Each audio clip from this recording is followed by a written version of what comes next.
pozdravljeni na još jednom live streamu kanala AROPL Balkans. Nadam se da ste svi u redu, da ste svi u najboljem raspoloženju i da svi ste u ovom doba dana ili večeri. Već je stigla večer, tako da ja se nadam da ste prilično raspoloženi, da možemo pričati o stvarima koji su, na primjer, nadolazeći praznici, dakle da ljudi imaju dovoljno da jedu, da ljudi rade stvari koje trebaju da rade i zašto čovjek postoji na ovoj planeti i o čemu priča Abba Sadik, ovaj čovjek iza mene. Dakle, ljudi se pitaju zašto zašto ljudi slijede čovjeka koji sebe zove Mehdi i zbog čega ljudi veruju u njega. Evo, imate priliku da se uključite. Ako mi šaljete request, stavit ću vas na kanal i naravno odgovorit ću na sva vaša pitanja. Govorimo o engleskom, srbo-hrvatskom i sloveničkom jeziku, tako da ove tri jezika se govore. Ostali jeziki se razumiju, ali ne pričaju se na ovom kanalu. Tako da svi razumijete, nadam se da razumijete ovo što pričam. Dakle, da ispričam još po engleski, da se više kohezijski razumemo.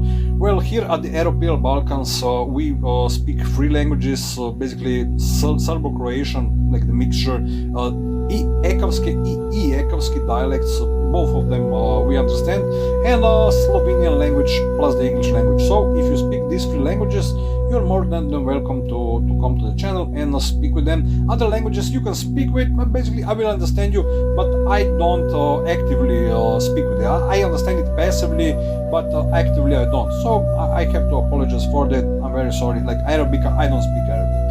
And a lot of people ask me, why did I accept Islam, if I don't know how to speak Arabic, what happened to me, if I may share my personal experience, like when I was supporting the call, it was basically somewhere in 2012, 2013, somewhere there.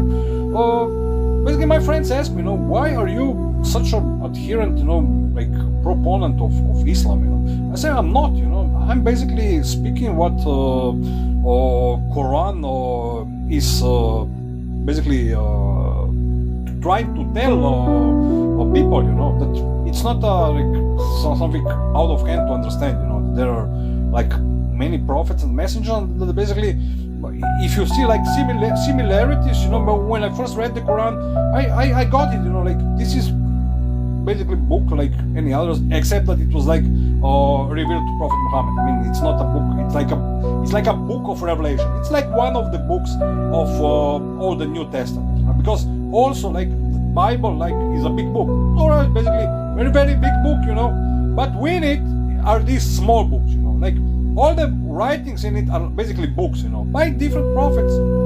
If you haven't noticed that, I'm just here to explain to you what these books are. Because why?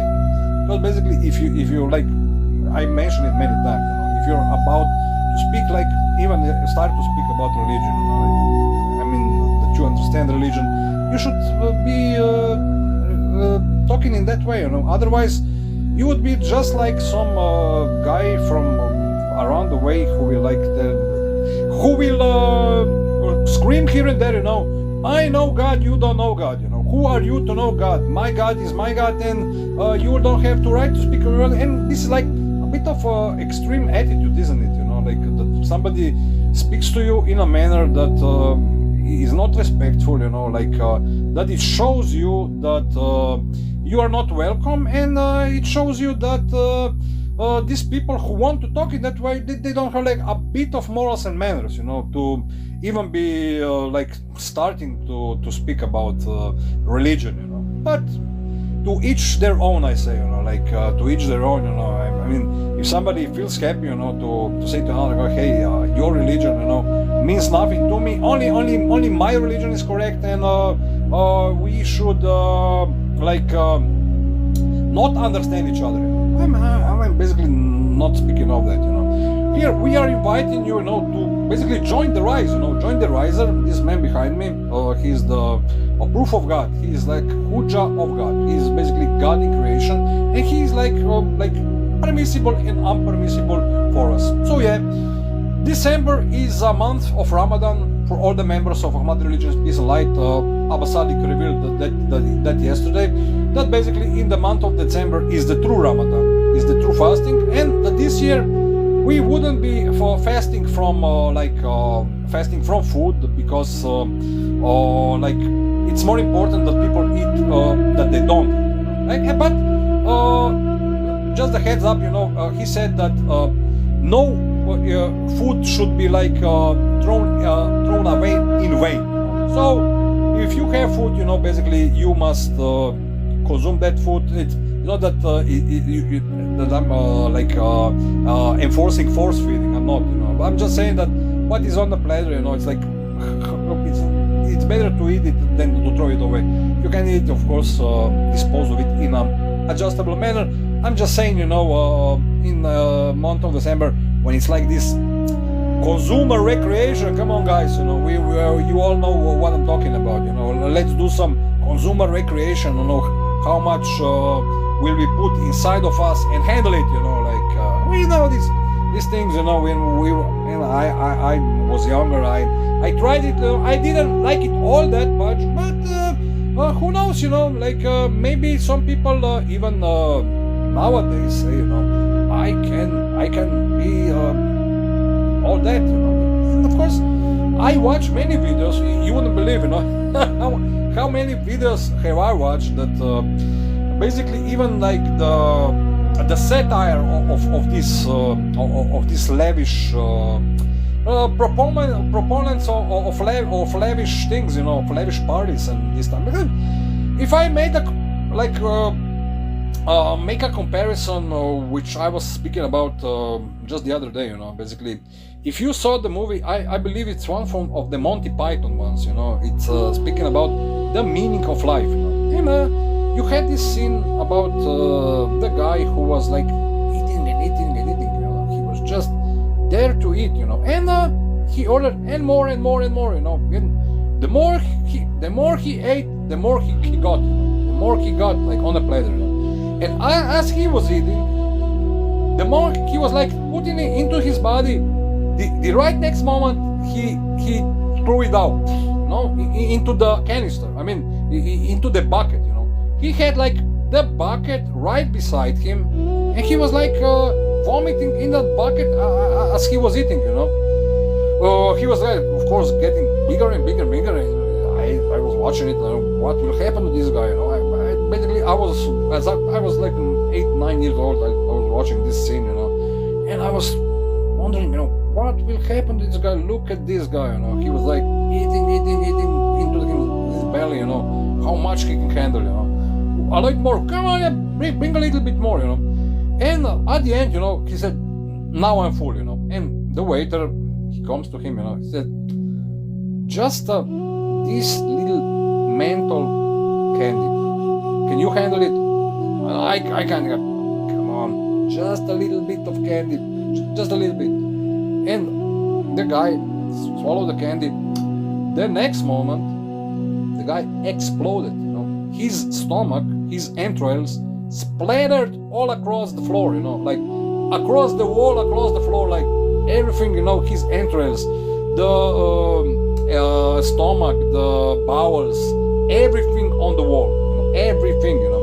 So it's not that I'm proponent of watching that movies. I'm just saying that you should like think, these movies makes one think, is it really worth it, to eat everything like lavishly, that you got this, cuisines, like I had this, I had that. Of course, you can have all that, you can like act that you can have all that, but is it really good for you, it makes you think, Of course, it's also good to fast, Basically, the research shows, even the medical research shows that basically, if you having this kind of parties, and you are getting like high cholesterol levels, high blood sugar levels, high levels of anything, it's basically good if you fast for 3 days, only for 3 days. You don't have to fast for the whole of Ramadan. You don't have to, You must fast basically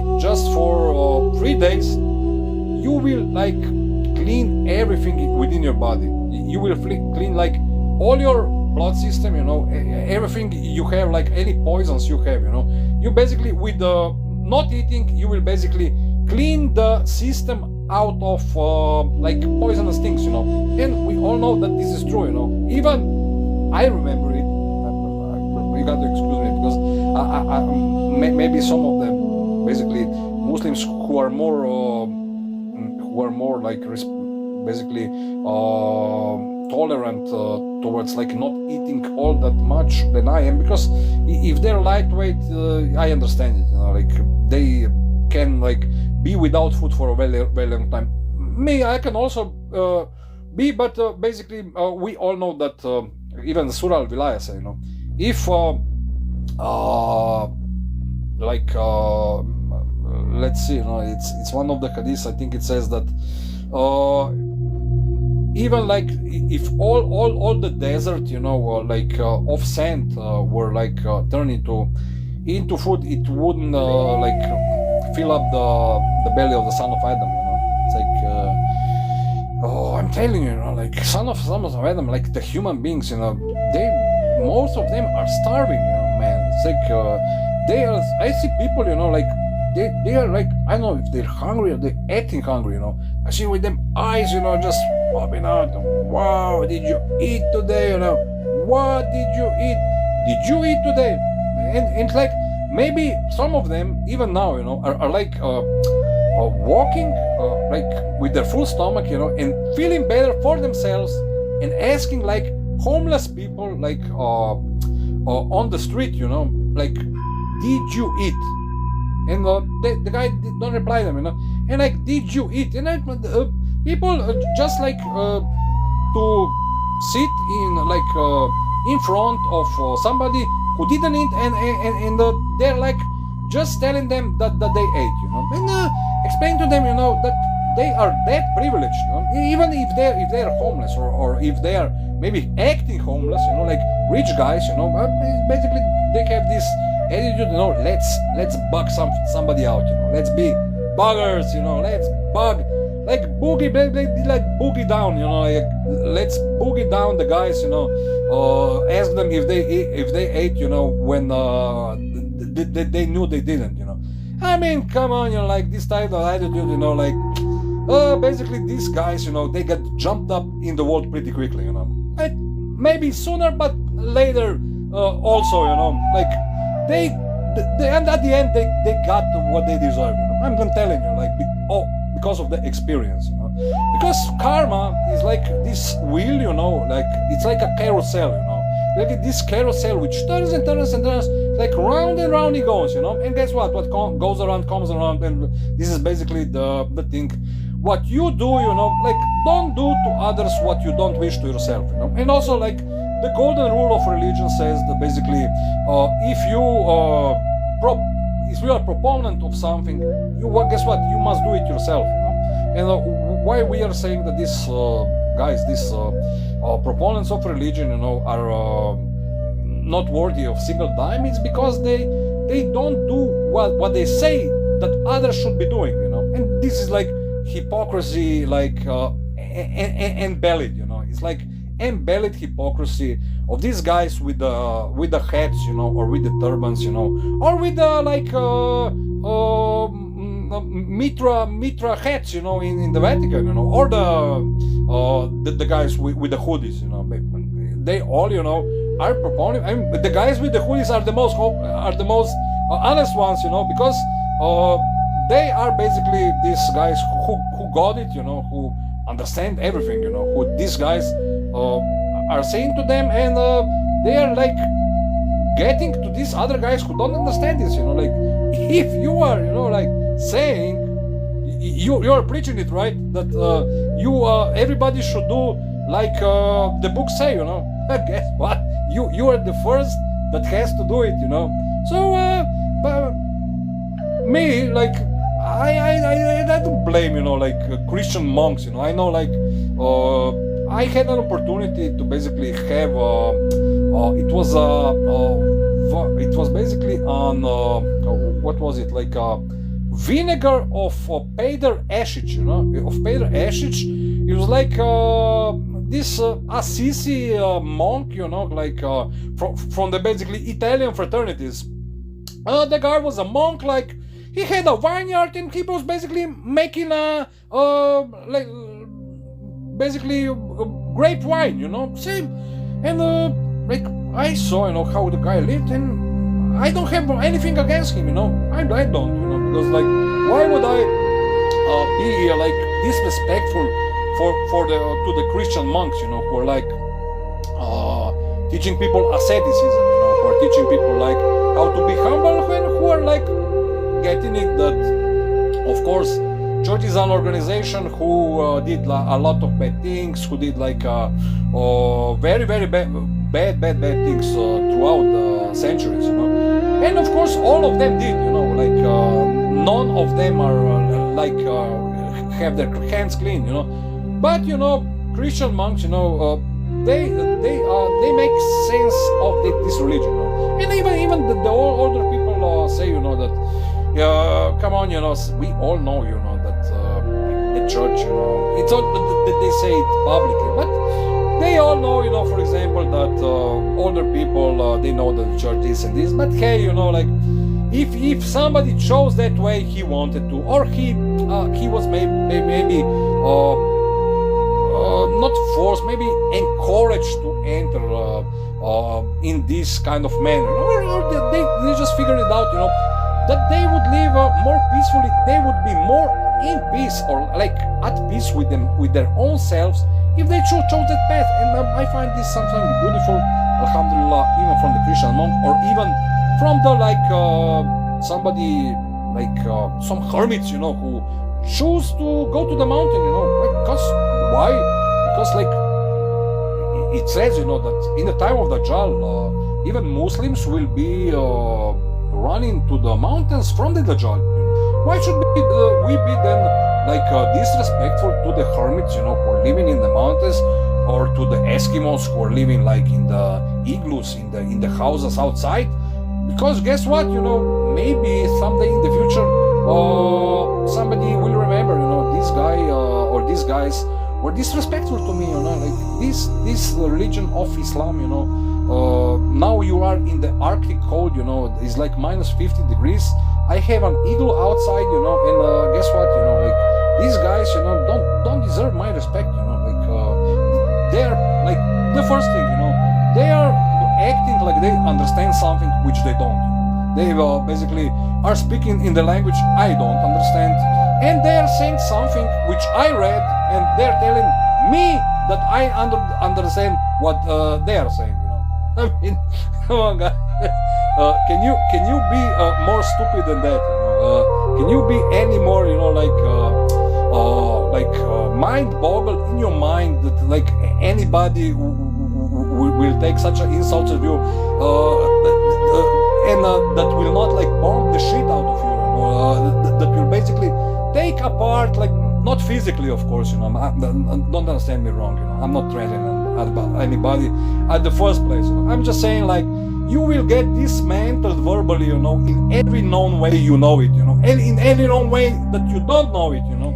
So the first things first, you know, like firstly, we will prove to you that what you're saying you don't understand, you know, like what you're saying, what you're proponing, you know, like being a Muslim, you know. First, you must act like it, that you're a Muslim. You must prove to all the people that you are a religion of peace, and then speak, you know. If you're threatening around like that you will bomb somebody, you got to do it, you know, like, and you will end very badly with who are you being told that you must do that way. And we have the first guest. Assalamu alaikum wa rahmatullahi wa barakatuh, Zygmunt. How are you this evening? Assalamu alaikum, I'm okay. I'm good. Hope you are also well. And Assalamu alaikum, brother. I am very well. I started the show with a bit of rant, you know, with a bit of like getting my Ramadan vibes out, and I'm speaking basically because Abba Sadiq said that we must in the month of Ramadan we are not be fasting, like that we will not be eating, because basically we encourage that people eat. We don't encourage people in the Ramadan as the Qaim says, because he is the permissible and unpermissible. And if the Qaim says that we will not fast, we won't, But he said that basically any food should not be thrown away. Basically, we get on a platter, we must eat it and or share it with other people and act like it and not do it like this. This consumer recreation culture. That they basically to go shopping because of going shopping. Or for example, being somewhere just to be somewhere to be like to act like prestigiously. You know what I'm talking about. Yes. These people who, basically, as I understand it, these things are not being encouraged by our religion. And I made like a challenge to the Muslims who come here, because they said that we are like extremists and that we are like encouraging something which we don't. And I made a challenge for them, but they make like basically request to us, or on this channel, that they come in and like ask us what they don't understand, about our religion, or if they understand it more, that they explain it to us, in a way that we all understand it, that we understand what we don't understand. Because like I made a comparison, for example. Like if like in the future, for example, an EMP hits somewhere, and like the only people who are alive are like people in the remote areas, like in these far remote areas, basically the guys who can make stuff with their hands, they can build a house or like chop trees down and make a shelter for themselves, because otherwise you won't last like 3 minutes in the freezing cold outside. But for sure, some people may disagree with me. Some people may have some vehicle who will like drop out of space and arrive there. But there's a bit of difference about that, because we know that the world is not like the best place right now. I'm just saying that it's not nice from the people like being an extremist, being like this kind of having this type of attitude, be like this know-it-all person, if being a Muslim, because it's always good to adapt, like me, I have like philosophy that adaptation is the key, like we all have to adapt basically within the daily occurrences, like with our close ones, with our relatives, with our brothers, with our sisters, with the society in a whole, because if we don't, we might like end up really, really badly. And that's my stance about it. I'm more of a, philosopher type of guy, as you know, Zygmunt. I'm not being like this. I am right in every way. I'm not, because nobody human mind is a very wonderful thing to waste. But like, who is the all-knowing? The all-knowing is only God. The guy who claims that he knows it all basically doesn't know nothing. And even I can like enforce that with the thing of Socrates. Because Socrates said the only thing is that I know is that I don't know nothing. So yeah. So how are you, Zygmunt? I saw your video about Ramadan wishes. Thank you, brother. I posted it in a group, and I'm very happy that you wished everybody a happy Ramadan and Ramadan Mubarak to you. Are you fasting? Are you fasting, or are you more like preparing for this vibrant December time that is coming ahead? I mean, I guess I'm fasting. I spread the dawah today to some people, to 2 people, and yeah, I stay away from basically from meat, because meat is haram, so it's hard to get halal food right now. I mean, it's not haram. It's just not being encouraged that we eat it too much. It's not like a priori haram, that it is. It's not like haram, obligatory haram. It's not obligatory not to eat. It's just recommended not to eat it all that much, if you understand it, what I mean to say. So it's not like that you should be like become a hardcore vegan like from one day to another, because it's a very big shock to the body if somebody does that, you know. And of course all these scholars know that, and it's like that some are like becoming, you know, like even becoming halal and haram is a very big obligation. Like even if you like tell somebody to do something, basically you will be like Quranically speaking, like from the Quran, like in Quran, God speaks very harshly, you know. Like if somebody is taking like the authority into their hands, you know, he's basically in a position of the how you call it, the rababiyah. You know, the rababiyah is basically the lordship. It's like taking the control, you know. It's like basically the conversation goes, are you my lord, you know? Because it's like that you can ask somebody that, you know, like why are you, even some brother tells you that, like why are you telling me these things? Are you my lord? Are you my superior, you know? Or are you like you think you are all that knowledgeable that you can say these things to me? And of course your brother explains, yes I am, you know, and he understands your why. I mean, you should listen. Okay, you know, guess you are, you know, and take the approach the brother takes, and see where it will lead you and him, you know. And I mean, look, I wish everybody, you know, the best of luck, you know, claiming lordship, you know, for over anybody, you know, like that is being like I'm telling you, like I never like we can basically talk about maybe arguments about, you know, maybe this isn't right, this is not, but like enforcing lordship over anybody, like in the like real world, I never did it, you know. Like it's not that doing these things is a nice thing, you know, that claiming like things or having some things that are basically not good for to have, or being there for not purposely, is not making sense, you know. And I experienced that on my own self many times, basically, because even like Quran speaks that we should like be fulfilling something, or like over exemplify, you know, something, or like making an example of something like again and again and again. I mean, come on, you know, it's like a hamster on a carousel wheel, you know, trying to prove, you know, that he's being happy, if we are real about it, you know. And defending a position surely sounds nice, you know, but I mean, I have a stance, you know, if we are representing religion, why not? Because what God Wise teaches us, is teaching us that basically it's not, we are not in the 6th covenant, but we are in the 7th covenant. And I made a couple of videos.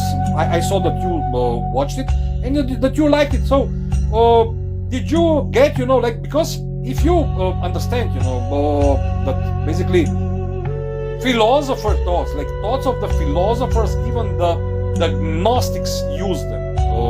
If you notice that, you know, if you had the opportunity, you know, to read any book of any philosopher, basically it shows you that having like a philosophical mind about it will save you of many displeasant things, you know. It will save you from hardships, it will save you from calamities, and it will save you from basically being like unuseful for just sitting there, you know. So what's your approach, you know? Should we take, for example, things religiously, philosophical, or more pragmatic? Like I included the third option. You should basically strive to not harm people,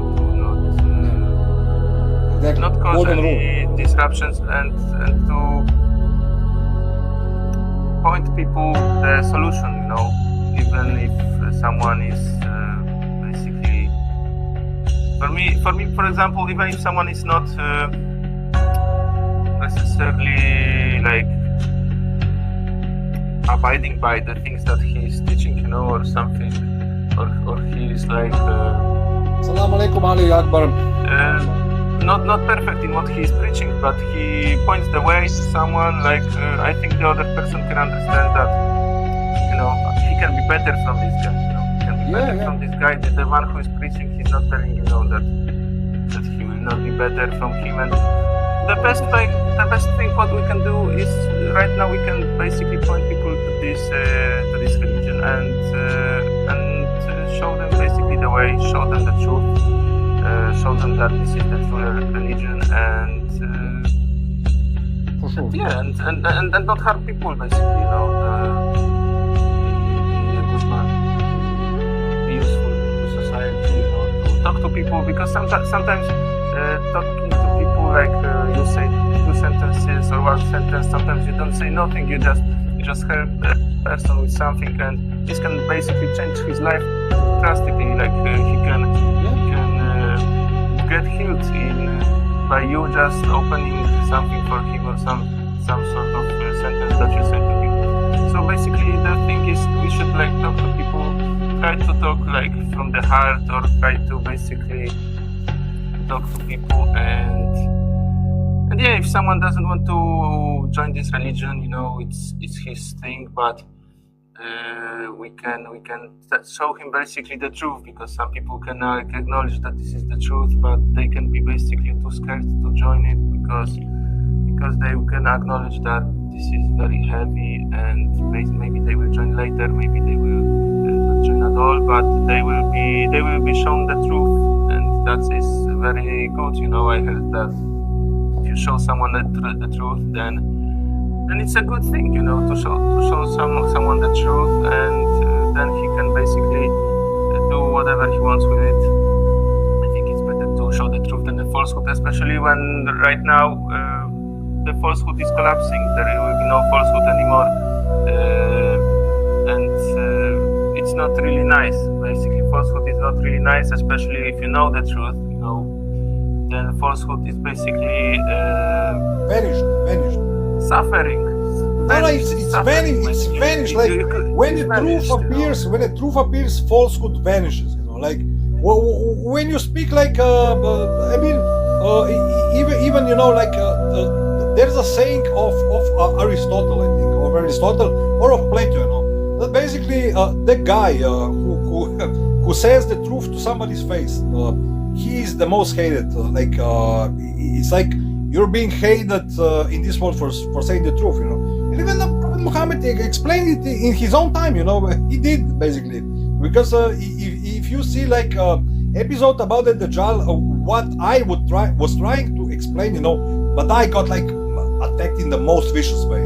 I said, look, I know what's going on, and I will try to explain it, because I know what is it about, I must like explain, basically there are these people who are like being called Dajjals, even in a time of Prophet Muhammad. They did, and I must like explain, like in his lectures, if you see the episodes, that basically, this guy, he was, guess what? He was like called the Dajjal the entire time at the time of Prophet Muhammad. Later, even Imam Ali explained to people, he was the Dajjal, What means that he was the Dajjal? He was a deceiver, He was claiming something that he was not doing, Like in this sense, like even the Muslims themselves, like all of them are the Dajjals. They are, because they are not, the scholars are worse than even the Dajjal, Like why? Because they are not only that they are deceiving, that they are deceiving people, that they are something that they are not. No. They are doing something even worse than that. There's like even worse than the Dajjal himself, because they're claiming that they're in the position of God to tell people what to do and what not to do. They're claiming lordships for themselves, and like send minions that they do something in their name, and like say, no, where I'm coming from this scholar, and if he, What is this?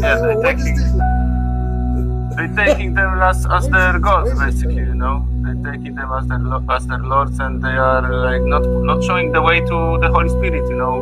Exactly. They are not even from the Holy Spirit. They are basically this is a people complete to hellfire, you know, to keep them hellfire. This is a complete like not mockery of the religion, basically enforcement of like this of thugism, you know, of religious thugism, you know, like being like these thugs, you know, with the turbans, you know, or even not with the turbans, it's just enforcing, you know, like you know, we are from this and this religion, and it's like you should be nice to us, you know, because you know that if you're not being nice to us, it's not good that things will go badly. Don't you understand it, you know? And we all have met, you know, like some people at some time in our lives, you know, who understand. I mean, even I understand, you know, that if I don't talk nice to some people, like if they come up to me, I would not be treated nice in in the best way, you know. And I don't like speak. I maybe tell them like truth just a couple of times. You know, just said, look, I know, and you know me, you know. I said, I know you, you know me. We don't like exactly. We are not being one's favorite person, and we both understand that. So why should we hang together, you know? And it's so beautiful because every people who understand this, you know, can be, you know, like neighbors and friends and existing in the most beautiful manner, you know. Me, I even go, you know, for example, I wish Christian Merry Christmas. Why not? You know, I wish them all the best for them, all the good to everybody. Why not?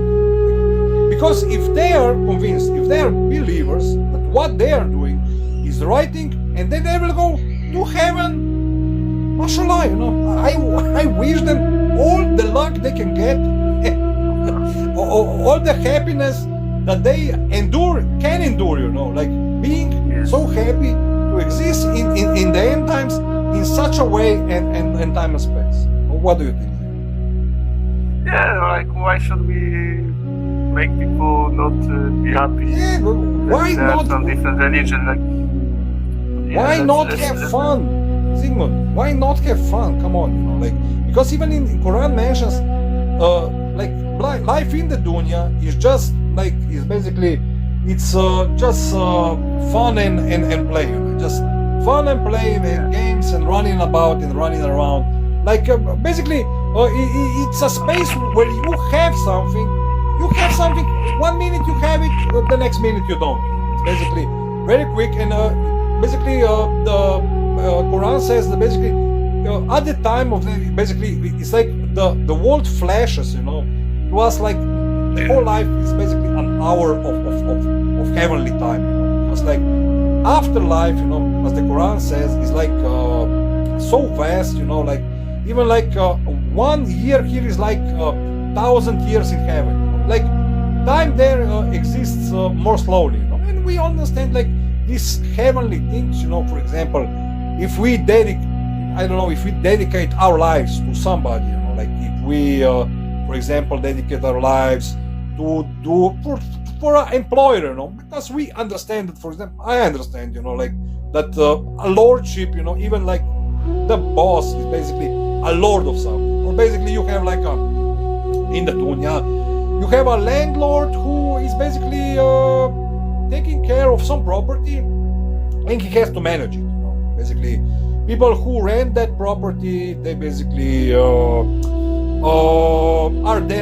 guests there, and they must take care of that property, you know. Otherwise, they can't.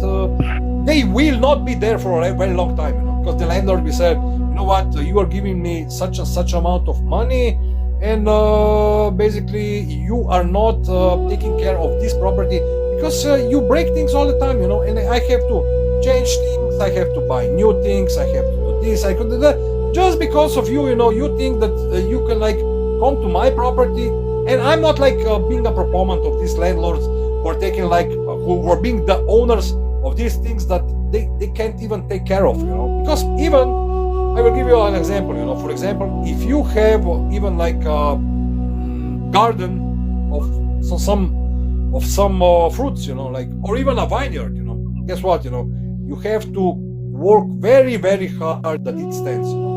You have to like take care of it, nurture it, and work on it day and night. Otherwise, it serves no purpose. It's like it's not appropriate that somebody has a vineyard, and like tells somebody to be there and work for them if he can't do it. It's like you have to be very, very strong guy to have a vineyard, and you can like invite people. I mean, people who know each other, like they all understand it. That's why farmers, for example, I will give you like a concrete example, very, very solid example how things work. Like in the mountains, it works like this. Basically, the farmers, or like these guys who have cattle, who have heads of stock, they all work together. Like they all work together, and basically, why they work together? Because otherwise they wouldn't survive.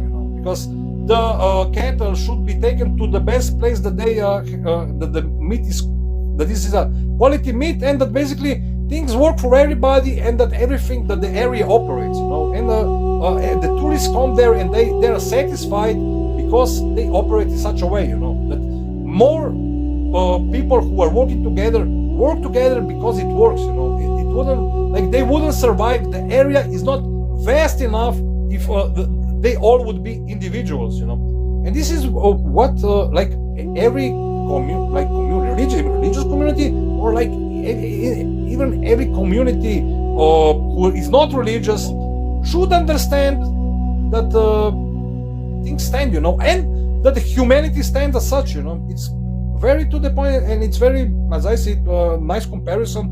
Because otherwise, if these five guys say, you know what, I can't stand you, they get, and of course, it's good because even it's good that they spit to each other's faces, because it's good that they let these things out, and at the end of the day, they shake hands and say, I did this, you did that, I have this amount of money, you have that amount of money, I have 100 stock of cattle, you have 3 sheep, and this is it.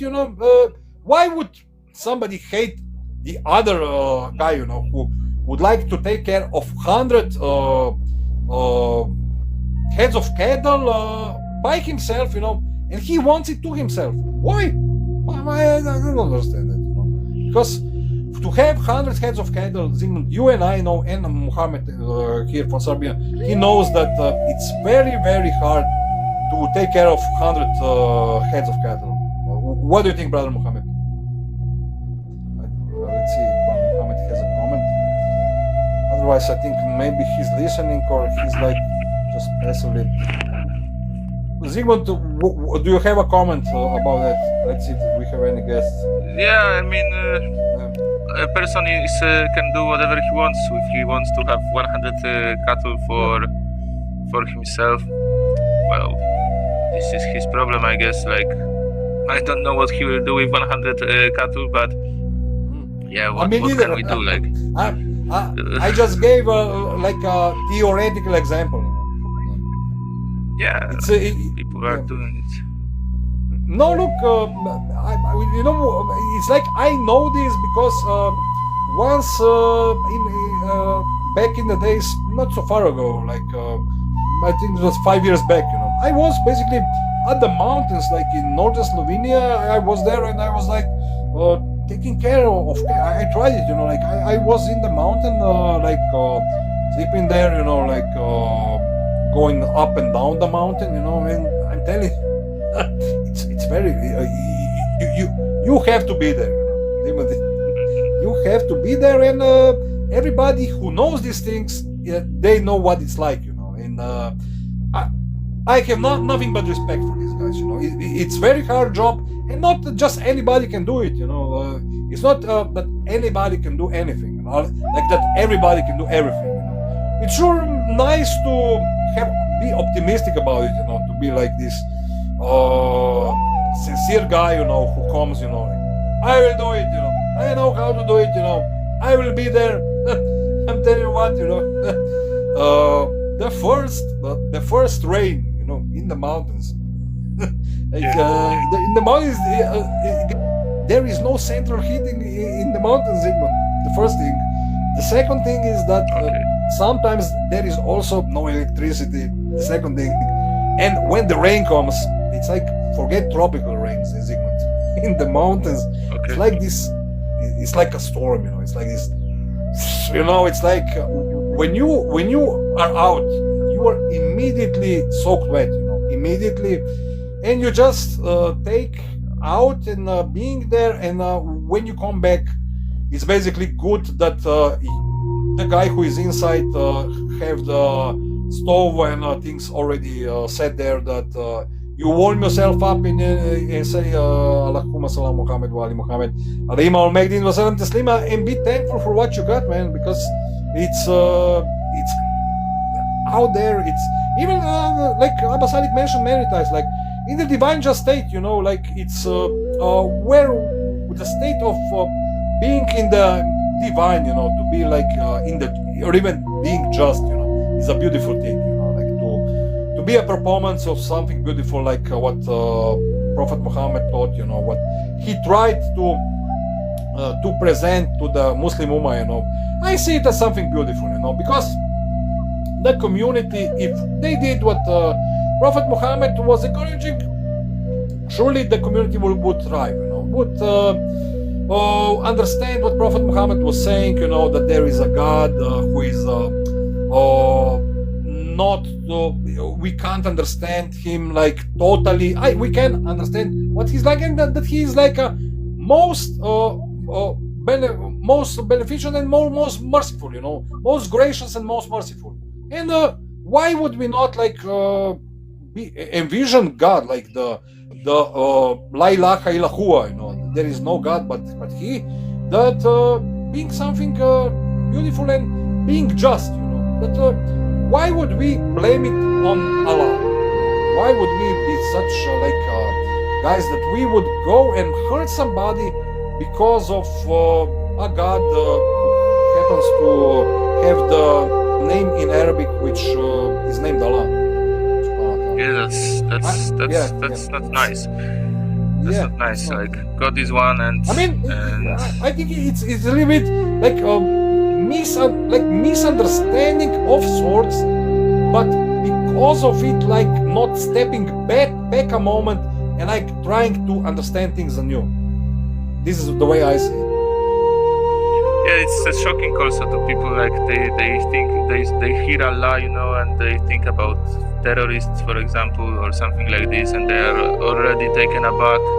And but if they have their own religion, they are happy in it. Like good for them, it's good for them. Yeah. But I'm not blaming. What can we do? Why would I? Yeah, they are in their own religion, and they are good at their own religion, and if they don't want to change it, perhaps they are satisfied with what they have. They don't have a need to be in a higher place, to have a higher state of mind. Yeah. Higher state of mind, higher maybe also rewards in heaven. Or they are like saying like it is. They say, bro, I'm here. I don't need any like heavenly things, and they are like living like this. Me personally, to say sincerely, for me, I don't know. How really can you can have this mindset, but I cannot do anything to these people. I have to respect them. I have to basically acknowledge that they have their own mindset, that they are okay with all of this, and yeah, if they are okay with all of this, then good for them. Perhaps they think they know things better than me, because this is also a possibility that some people that they are disbelievers, actually they are basically having a lot of more knowledge than some of the believers. From what I observe around me, I think that some people like figure out things a long time ago, and they are just living a good life, and basically they know a lot. They know a lot, and yeah, they are fine with what they have, and they have a peaceful life. They don't want to go any further, like I don't know, the highest place you can ever imagine, and they are okay with that because they are okay with that. So what can we do, you know? And they are friendly. They are not harming anyone. So God bless them, you know. God bless them. If they let them have whatever they want. That if they don't harm anyone, let them be happy. Let them be whatever they want. Jazakallah khair. In the dunya and akhirah. I always like these people. They deserve the best of the world. The best of the world in this life and in the hereafter, because they believe that they will get that reward, you know. It's like getting a reward is like it's what makes their life meaningful, you know. It gives a sense of being alive to them, you know. And it of course it's what like makes us happy. It's like being there, you know, for people. And at some points or sometimes in everybody's lives, you know, it's like that people have like this, you know, even in Hinduism, if we give like a example of from the Vedas, or if I give you the example from Bhagavad Gita, you know, like you have 5 senses, and like I put a video. I don't know if you saw it. It's a bit funny, you know. It's like this Platonic dialogue. Basically, Plato says to his good friend Phaedrus, you know, he said that basically it's like that you have 2 horses, you know. It's not like Hinduism, you know, because Hindus they have 5 horses. You only have chariot, this plural chariot, Phaedrus, with 2 horses, you know. And white horse, the white horse, he's already there, you know. He's flying to high heaven.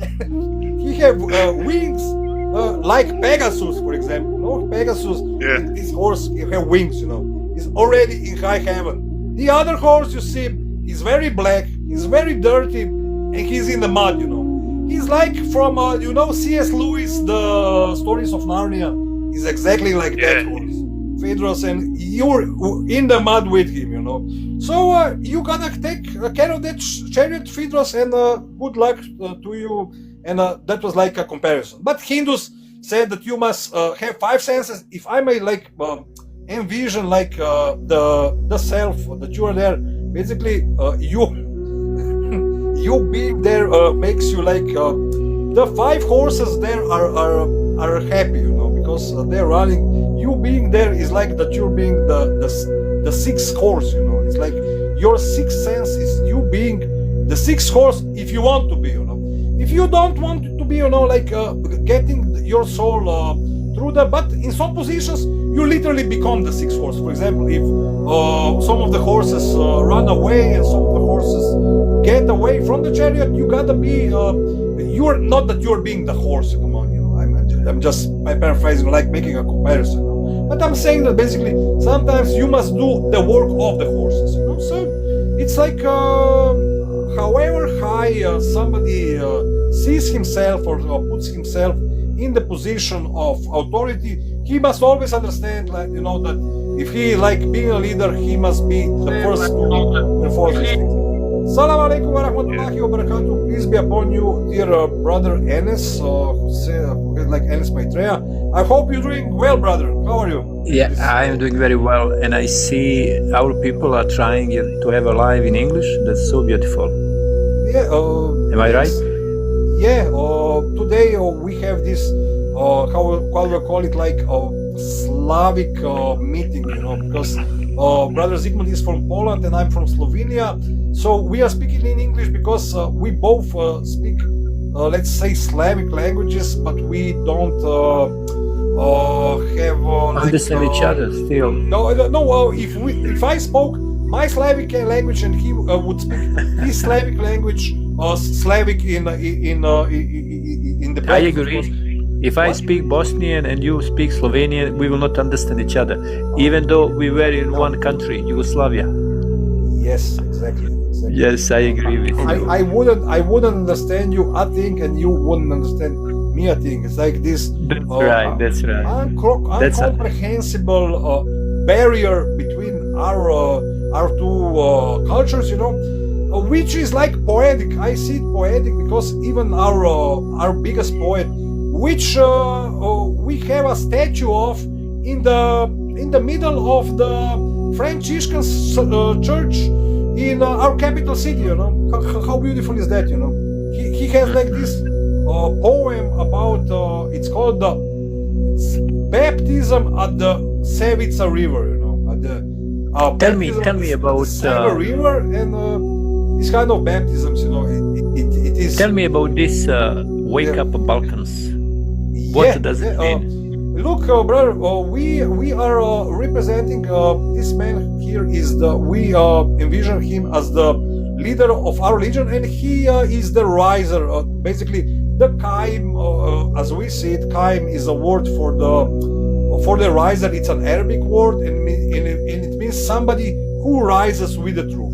And basically, Abba Sadiq, our leader, explained that basically Qiyama in the Quran means basically de-rise. It means de-rise. So we are proponents of people to join the rise, basically to rise up, speaking the truth, and rise up for peace and justice for all the humanity. And are you talking about Mahdi from UK? Yeah. Okay. I know. I am in the community of the Mahdi. I'm one of his companions. That's how we met. We met in Vorkis live. Am I right? Yeah. Probably. Yeah. I think so. Yeah. So. I think Vorki invited me to come back and us to come back, but we didn't get a chance yet to organize that meeting. Hopefully, we will do that soon in December, because I envision that in December I will have more time to have these beautiful discussions. Right now, I'm more kind of busy with the material to put on the channel, because realistically, there's so much things happening, like in Europe, in the UK, in America, in Russia, in all across the floor. It's basically so much news, and that I have a little bit of trouble covering it all, and that I can't be like doing lives or joining other people's live streams all the time. So, but inshallah, when I catch a chance, I would love to have another meeting with Vorki, with the people there, because Vorki, I see him as a very nice guy. Tell me, waking up for some people is different. So I had several gurus, and they would also they also thought they are waking up people. And we have religious people; they will also tell you wake up. So what is different now? Or for any of them, who is right, who is wrong? Because everyone claims he is the right one. He will help us to wake up, and in reality, I don't see that like that. I don't think waking up comes from outside, and someone who claims he's special. This doesn't sound to me spiritual. Yeah, it is true. Because even look. You and I know, because I see that you come more from a spiritual point of view, like being a Brahman, being a Brahman means something. Even being a Brahman is more difficult than being spiritual, Because but I think life Dromedar is even more difficult. But you see, life itself, presence itself is right now here. Why we have to put packages for life itself? Why we have to have someone to bring us to ourselves? I know they're going to justify, they're going to tell us, yes, you need a mediator. But in my experience, I don't think we need anyone. Yes, we need some guidance, but they should leave us alone. They shouldn't be constantly there and make us attached to themselves. Something is wrong when some spiritual teacher is emphasizing themselves. I don't see that as a spiritual. And we had through history, constantly some people would claim they are special. In reality, as I see, no one is special.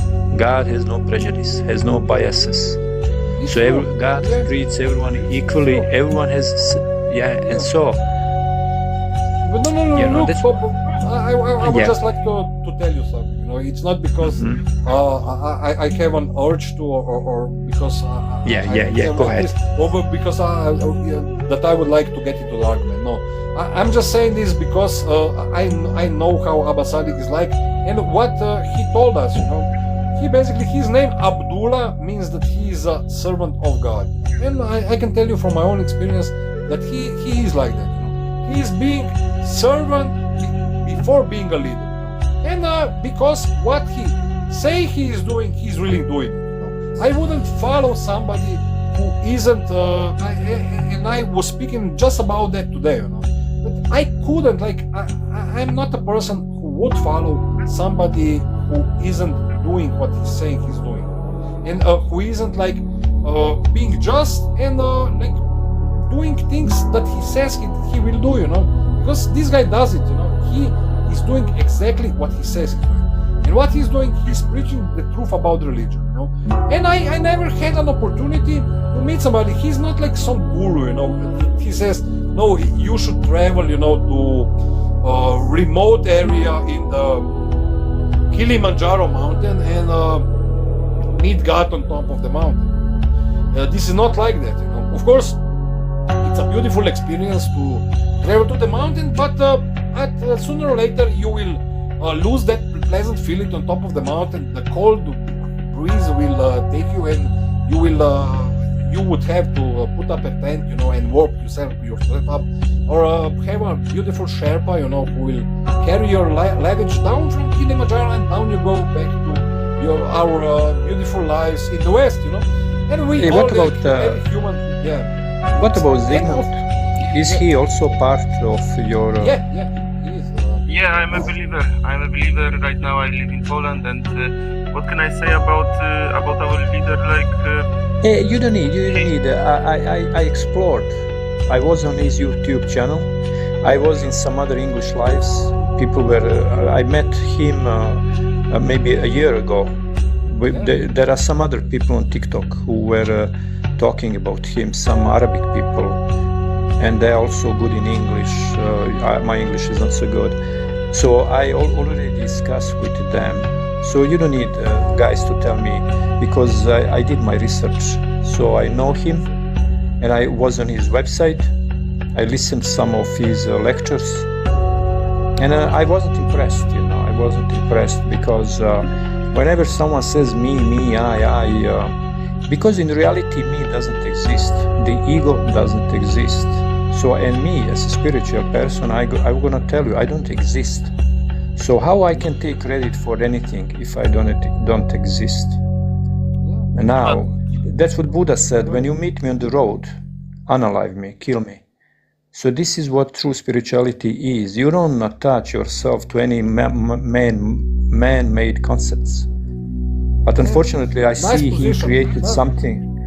Yeah, he created something huge. You see, go ahead. He took the selfless path. I'm taking the counter position, brother. I'm taking the deathless path. I'm taking one step above. See, you're being selfless. I'm being deathless. I'm saying death doesn't exist. See, how beautiful is that? Yeah, you can say it doesn't. If I could add something to it, why he's speaking about himself, if your life, some circumstances came to the point that you are basically appointed by God, that you are in the will of Prophet Muhammad sallallahu alaihi wasallam, and you believe in it, then basically it's good thing to tell to people that basically you are the man appointed by God to. It's not I think it's not selfish, because at this point he's not speaking about himself, because at this point God is speaking through him. So it's like a next level of selfishness, I guess, and this is like just something that he has to say. He's embodying the Spirit of God, exactly. Yeah, it's But like, what is difference? What is different between his claims and claims of millions of others who are claiming the same? Because he's speaking the truth about Islam, you know. He's But the other positioning. people are speaking. He's saying, you know, that what is written about him is in the books of Islam themselves. In all the But books of the book is not evidence. All of the books are saying the same thing. It is about him. But yes, All of but them. the book is not an evidence. The book is just a story. Not that one book, all of them. All of the books. Any book is just a story.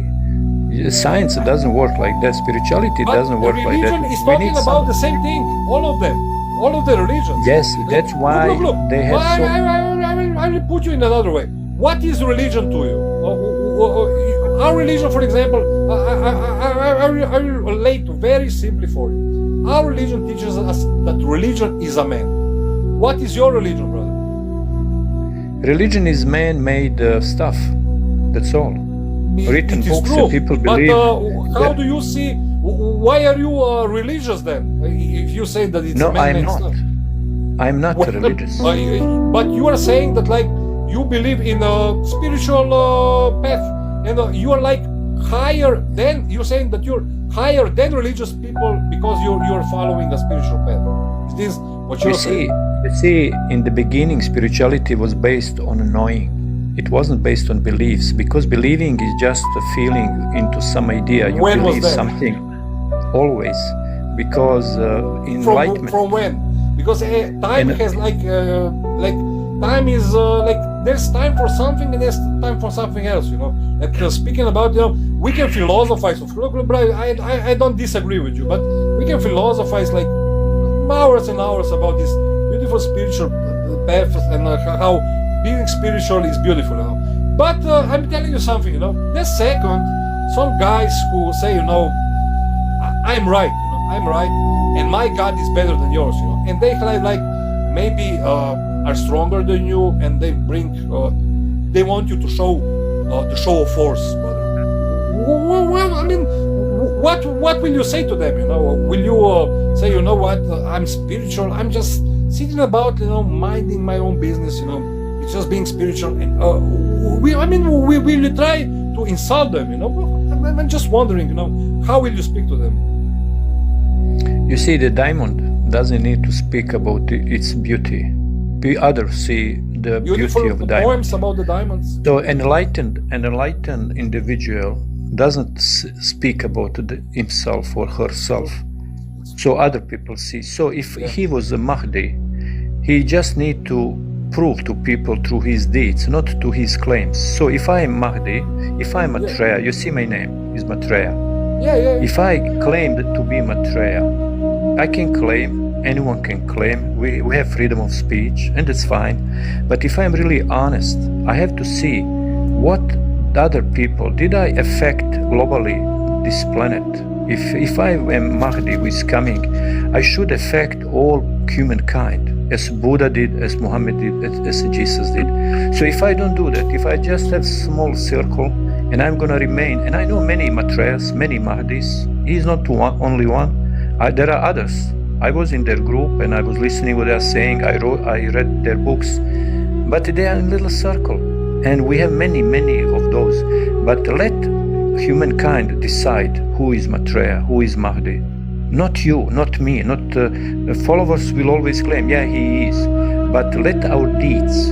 So unless he has impact on all human species and really brings something completely relieving, something which is fresh, something, he cannot be that one. So we can What claim is whatever more we want. fresh than bringing the truth about all the religions? What is more fresh than that?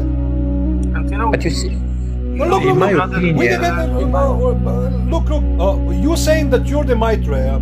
You're saying that basically you are the one. Hindu avatar of truth. Yeah. no, Is no, that I am correct? an avatar for whole humankind. But for which religion? Like No, I'm not joking. Look, because Yes, I right can about claim, I can this, claim. we are speaking here, brother. Look, if you're saying, look, me, I know like we can go like into Vedas, we can go to the Rig Vedas, we can go with the Rata Mahatas and into No, I'm not in. Mahabharatas, I'm you know. not in We can go Hinduism. into I'm not in Ramayanas if Hinduism. you want. I can no I'm problem. not in Hinduism. I'm not Hindu. I'm not Me Muslim. neither. I'm not. But we can talk about it. No problem. No need. Talking about No need. Hey, I wrote the book called The Life Manual. It has 500 pages in English. Yes, it's a life manual. It's a book for the evolution of human species. It's free. I gave it for free. Evolution. It's 500 pages, and I'm talking how human animal should evolve. And I'm Human explaining animal. those 7 dimensions. So you see my book. I read could some claim- books with that topic, believe you me. No. Beautiful I'm books, just you know, saying. like I'm I'm just saying theory of this. evolution. Darwin, such a guy. You know Malthusians, the guys. Know them? Hey, AROPL Balkans, please let us talk one by one. No, I'm just asking. Slovenia people are very civilized. I remember that when we were in I'm being Yugoslavia. totally polite. I'm sorry. Yes. And you were very nice people always. You were very disciplined, very clean. When you traveled to Slovenia. Like our biggest writer told about us, you know, we are the serfs. Yes. We are to serve. We are here to serve. You know, we love the servitude. You know, like this. And it was beautiful when you travel to Slovenia. You see these people are really taking care of environment.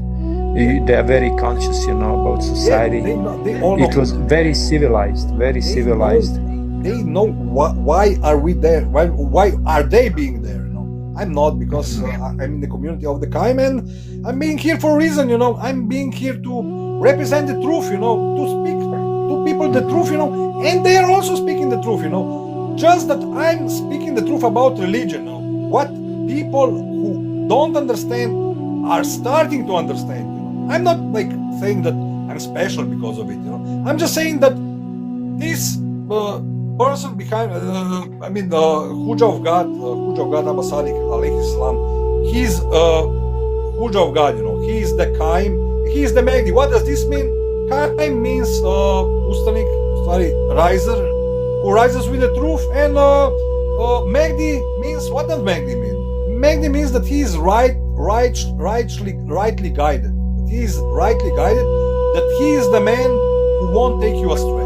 No, he won't take you astray. Why? Because he's telling you the truth. He doesn't deceive you with what he's saying. And this is all you have to understand. And to me and you, to me is more special than to you, because I'm following this man. But to some people, this means like, yeah, I have known the truth, you know.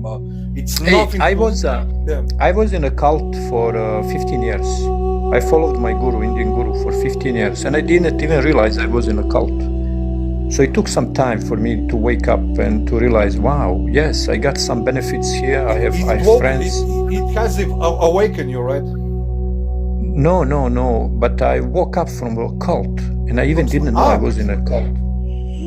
If you want, you can help us. You don't have to join us. You know, you can just help us because we want to end the wars and everything. It's all right. Come on, you know, like so many people accuse us that we are being a cult. Me personally, I have no problem like being called a cultist, you know, because I'm being a bit of like occult, you know, because I read also occult literature, you know, like I'm not like saying that I'm not, you know, that I like envision that there is like everything is apparent, you know, everything is being there. I'm not saying that I'm not like because I know that many people know that everything is not like as bright as it is at the first sight, you know. But of course, like Abba Sadiq once said, you know, in one of his lectures, that basically, if somebody calls you that we are cultists, basically we can call like every religion a cult, you know, like, because cult means basically that it's like you have cult of personality. It's like basically a worship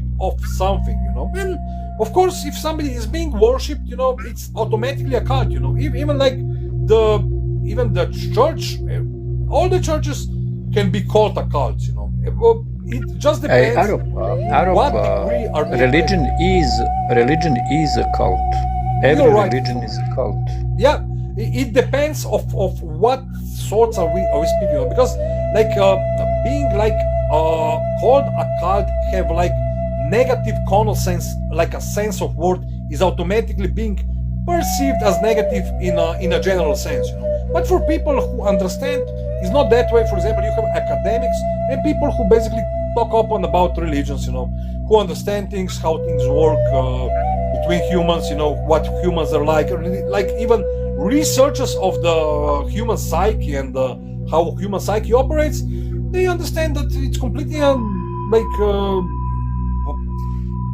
understandable that things are the way they are. One of them are, for example, Professor Arya Rasfar, who is also a member and believer in the Ahmadi religion of peace and light, and even like people who are not, you know, for example, like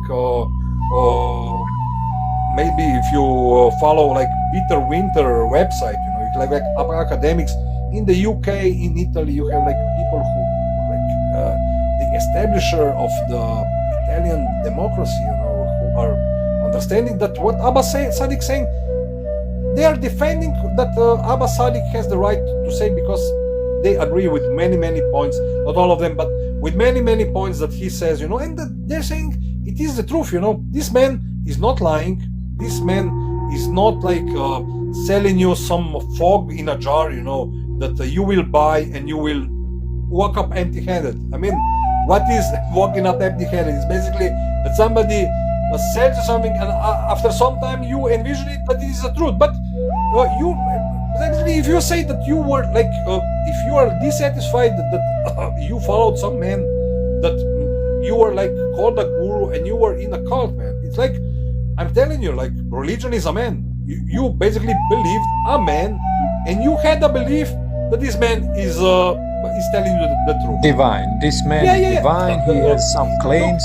He talked to God, and you know, Mormon guy, he was talking to God. Scientology guy, he was also talking to God. All these people who established religion, they were claiming what your teacher is claiming. The same thing. I don't think they claim that they are in the will of Prophet Muhammad sallallahu alaihi wasallam.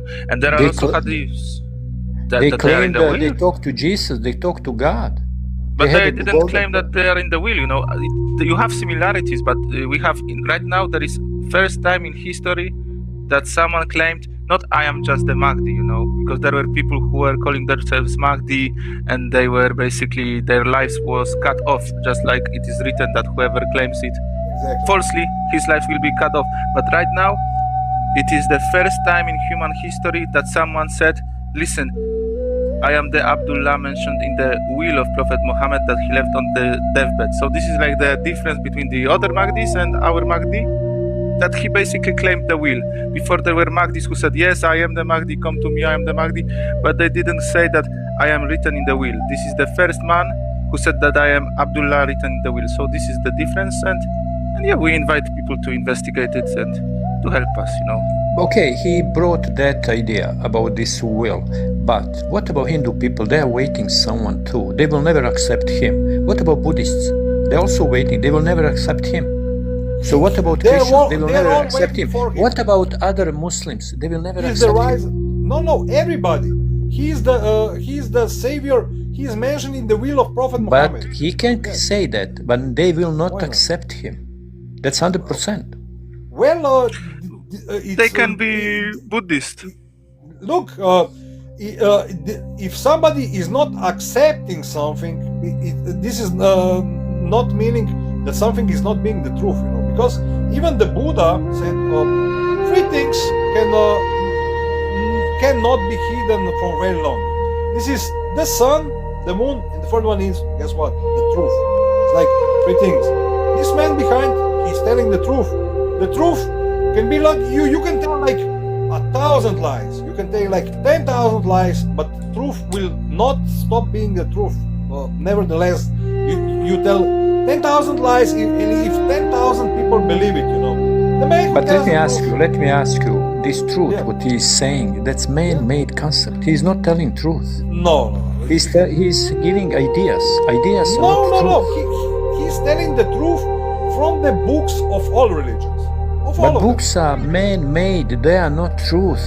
them. What is religion? Truth is completely. Guess what? Religion is a man. Religion So, is not nevertheless, truth. they're man-made. You understand what they're saying? Yes, when Jesus said the truth will set you free, he didn't mean religion, he didn't mean books, he didn't mean ideas. Truth is completely something else. Are you saying Truth that, is awareness. You can Truth is follow consciousness. Jesus and not do what Jesus did? Are you saying No, that? this is the Look, point. Truth brother, is you life. you yourself said that you followed a guru, and at the end you discovered that it's not the truth. What exactly wasn't the truth? What your guru said to you? He combined truth with Hinduism, like your Mahdi is combining truth with his subjective. What are you stuff. accusing Abba Sadiq of doing? Because you are saying something which I don't understand. That you are Okay, let me Abba explain. Sadiq. Let me explain. Okay, let me okay. explain. No, explain to me. You see, you know Eckhart Tolle. Yeah, but I know Eckhart Tolle. Yes, okay. You see, people like Eckhart Tolle, he is a spiritual teacher. He never speaks about the ego, me, or a religion. He's just talking about awareness, be here and now. That's the truth. Without concept of mind, without thoughts, without anything, just pure existence. That's the truth. Only that will set us free. But we cannot go into that state when we are stuck in our own mind, in our own idols, in our own golden calf. First of all, religions look, can be I love Eckhart Tolle. I love Eckhart Tolle. I even listen to many of his audiobooks. I love, for example, like being there, the present moment, things like that. Beautiful things to contemplate, to just relax, take your mind off of anything. But guess what, how long can you be in such a state, It's very nice to hibernate, brother. Even the bears, what the bears do? Bears do exactly what Eckhart Tolle did, they just grab some nice snacks for the winter, get in some cave, and you probably know Krishnamurti. Basically hibernate. You know in the Jiddu state of mind. Krishnamurti. Am I right? You know Jiddu Krishnamurti. Krishnamurti took the other approach, but I'm telling no. Please, how please. bears do what Eckhart Tolle. No. You see, I wanted to say before you say about the go ahead. because this is important, I think. Go ahead.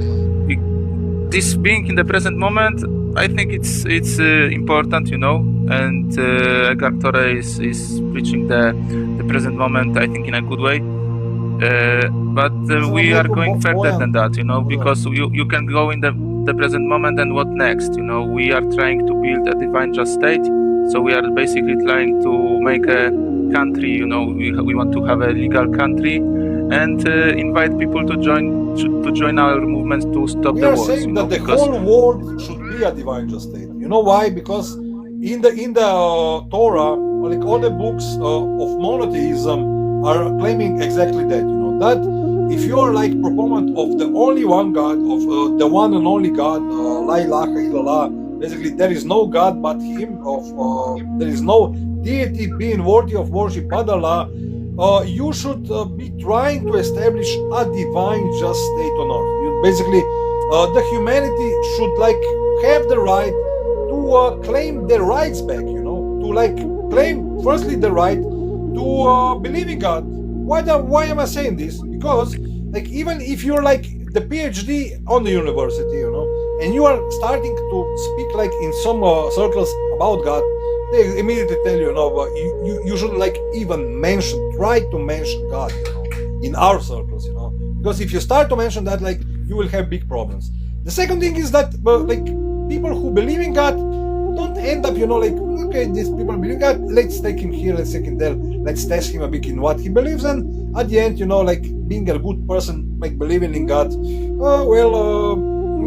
we maybe disagree on something, but one thing is for sure, there is many things in dunya that are pleasant, but people who believe in God are tested in much ways that are according to this system that requires being sustainable, having sustenance at hand, and being continuously self-preservative and like being preservatory to your own surroundings and to maybe to your own local community and then to your global community.